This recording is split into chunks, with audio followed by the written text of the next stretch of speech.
Let's just perhaps take a look at those volumes that have been dropping very steadily. 28% down yesterday.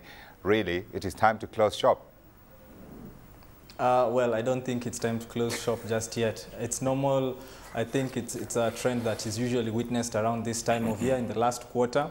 December is usually a slow month, and if I was just to pick one of the major movers quoted in the NSE 20 as an example, that's Safaricom, we see a shift to foreign activity whereby we have foreigners moving in to take positions at the low prices. So I think as we move on and as we move to the first quarter of next year, we'll witness some form of bounce in the market.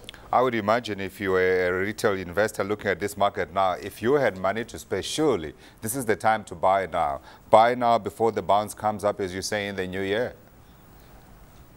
Indeed, and actually that's what most analysts are saying. This is the best time to get in between now and when the first quarter of 2012 begins. But then again, there are mitigating factors. We have inflation, for instance, at an all-time high.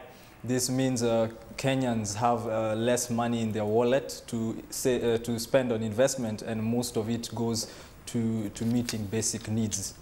Yeah, let's talk about some of the losers yesterday. We saw CFC Insurance down 4.4%, Ria Vipingo down 4.2%, and British American Asset Management down 3.2%, NIC down 3%. Hefty losses on the day. Any specific news on those counters?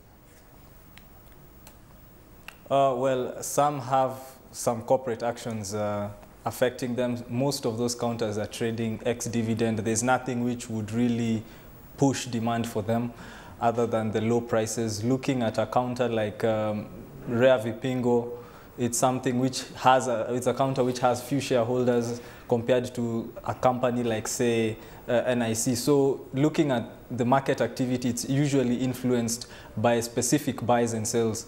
But I don't think this is something related directly to any corporate actions. Yeah. On the gainers board, on the other hand, yesterday, we did see some very hefty moves. Berger up 8.3%, City Trust 8%, and Mumias Sugar 6.7%.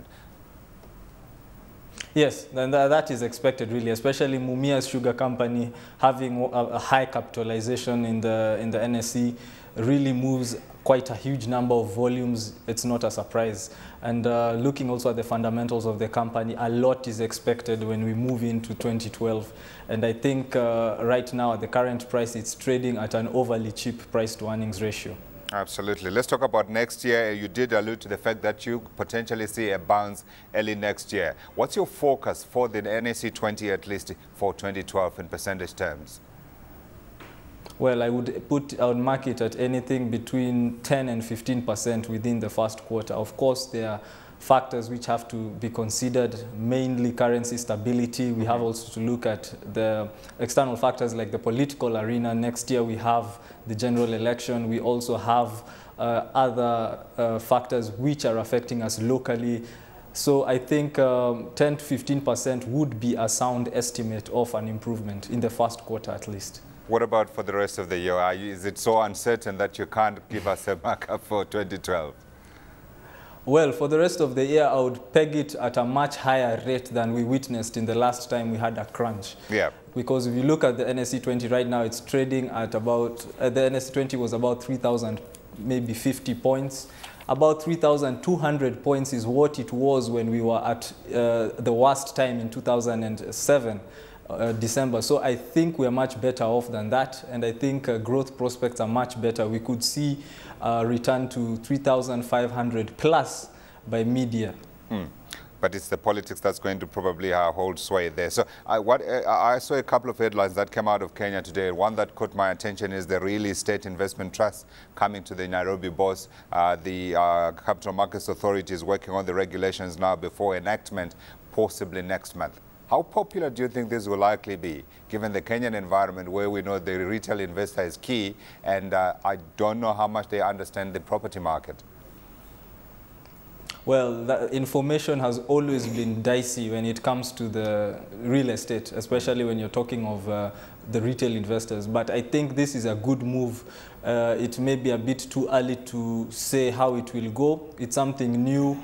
we don't have quite a number of companies which may take it up as listed companies. So it may take a while before we can actually feel the effects, but it is indeed a very good move, especially at a time where housing demand supply is skewed in favor of demand, and that's not a good thing, and mortgages are high because of rates. So it's a welcome move, and I hope Kenyans will pick it up. Yeah. What type of investor do you see, though, picking up shares in these rates should they be listed? I see from the outset, I guess, we'll first of all see a number of institutions before we see individuals moving in. I think we'll see a number of asset managers moving in. We'll see a number of corporates coming in. But as I said, information remains one of the largest obstacles to investment in Kenya, especially for the retail investor. If that can be made available, I guess with time we'll see more Kenyans taking up the initiative to invest in the real estate investment trusts. Yeah, and one of the big uncertainties that has prevented people from investing in the Kenyan market, at least, has been the uncertainty around monetary policy. Now, we saw a story coming out of Reuters. They have done a survey of 10 analysts, and no surprise, really. Central Bank Governor Njuguna Ndung'u has been ranked as Africa's least effective central bank governor. Given the huge gyrations we've seen in monetary policy enactment in Kenya in the past year, is this a surprise for you?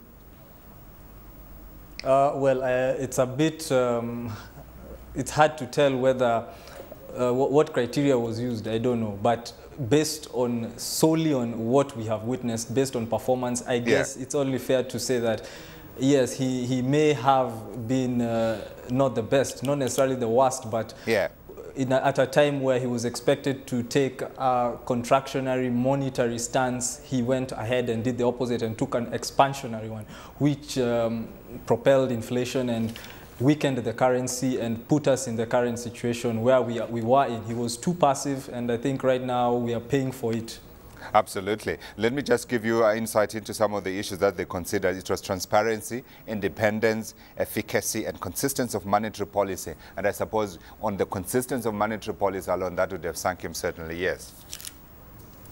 Yes, of course. And I would also place a lot of fault on efficacy, because we have seen CBK being a bit too slow to make a decision. And when it comes, it's often belated. And right now, we don't need any form of dilly-dallying, especially at a time when inflation is at 19+%, and at a time whereby commodities are inaccessible, there are fuel shortages, inconsistent rainfall patterns. We need to have CBK take a firm ground on fiscal and monetary policy.